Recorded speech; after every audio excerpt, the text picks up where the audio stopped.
Hello guys. So finally आपण निघालो आहे स्टेशनवरून आपल्या स्पेशल AC बसमध्ये. जे कोणी येत असेल ना इकडे त्यांना सांगते की खालून रेणुगुंटा स्टेशनवरून जर तुम्हाला वरती जायचं आहे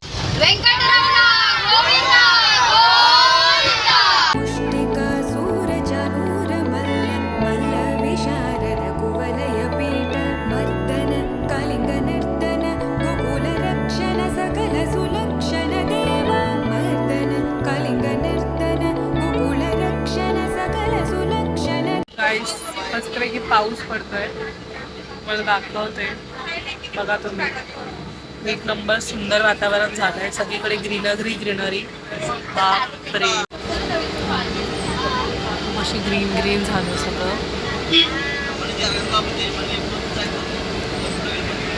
पोचलोय आम्ही, पण सध्या ऑब्विसली ते येऊन नंतर येऊन बुक करायचे असतात.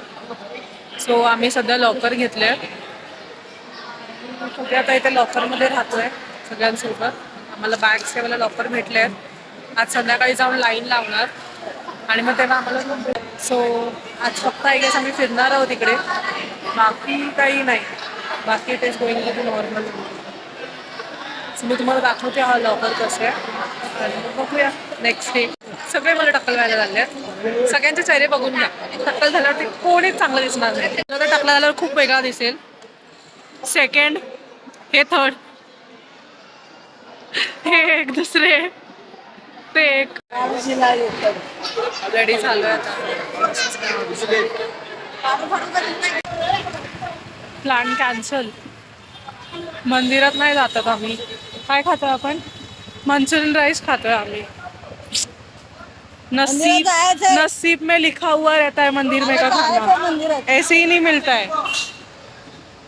मेरे को छोड़ के बाकी सबको यहाँ पे वो खिचड़ी मिल गया है. तिरुपतीला असं जागेवरती खिचड़ी मिळतात, जो यहाँ पे सबको मिल गया, पण मला नाही भेटत आहे. ही माझ्यासोबत माझी मम्मी पुढे पळतीये, कारण की हिला पण खिचडी मिक्स नाही करायची आहे. सो दाखवते मला खिचडी कशी असते. खूप छान भेटते आणि खूप टेस्टी असते.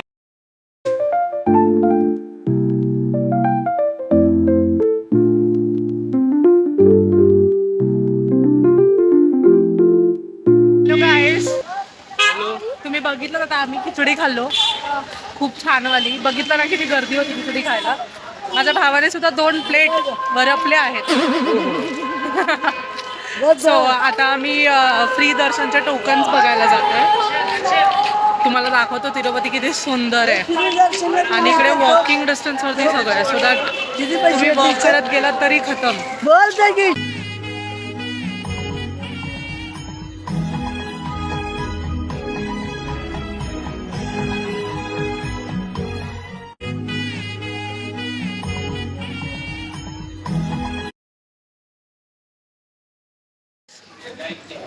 रात्री 12:15 वाजता आमचं लॉकर खुललेलं आहे. We are going forward.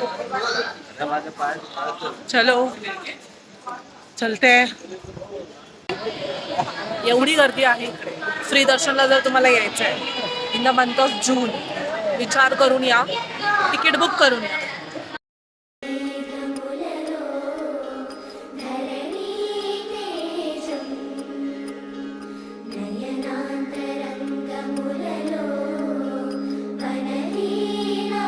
अजून एक अपडेट, इकडे राहण्यासाठी तुम्हाला प्रायव्हेट लॉज मिळत नाही वरती तिरुमलाला. सो तुम्हाला तिरुमलाचे पर्सनल रूम घ्यायचे असतात, ज्याची प्राइजेस 50, 100, 150 असं असते पर डे.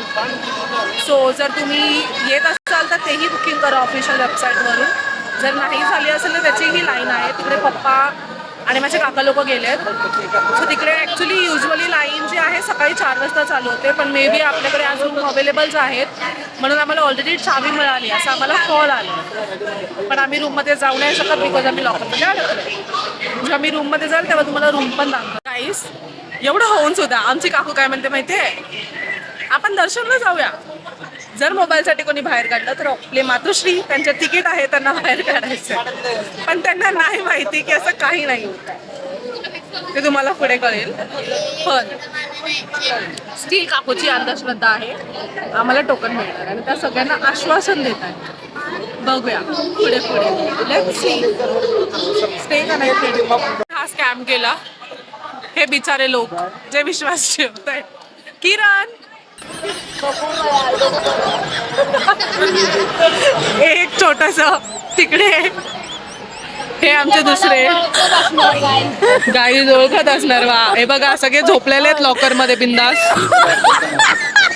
ही आमची दुसरी, तिला फ्री दर्शन नेहमी आवडतो, काही प्रॉब्लेम नाहीये. हे आमचे दुसरे बिचारे अडकलेले स्कॅम मध्ये व्यक्ती.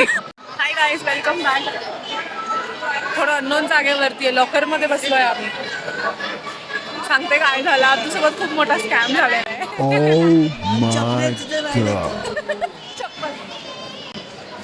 सो स्कॅम हा झालाय की आम्ही आलोय फ्री दर्शनला, पण माझी काकू आहे, मी दाखवते तुम्हाला 5 मिनिटं. तिने सगळ्याला सांगितलं फ्री दर्शनच्या लाईन मध्ये चला, तिकडे खूपच भेटणार. जे की सगळ्यात मोठा स्कॅम. बिचारे आमच्यासोबत भरपूर लोक आले तर काय कशाच्या टोकनच्या ह्याच्यामध्ये, लाईक लालचमध्ये की आम्हाला टोकन भेटणार, आम्ही 3-4 तासात दर्शन करणार. पण असं काय नाहीये. आम्ही एवढी लाईन लावली 1.5 तास, त्याच्यानंतर आम्ही लॉकरमध्ये येऊन अडकलेलो. मी दाखवते किती लोक अडकलेत आमच्यासोबत, आणि काकू पण जिने हा स्कॅम केलाय दाखवते. मी पुढचं काय दाखवू शकेन बिकॉज आय गेस मला तिथे फोन डिपॉझिट करावं लागणार आहे. सो डायरेक्ट आता आपण बाहेर निघाल्यानंतरच भेटूया. Stay connected.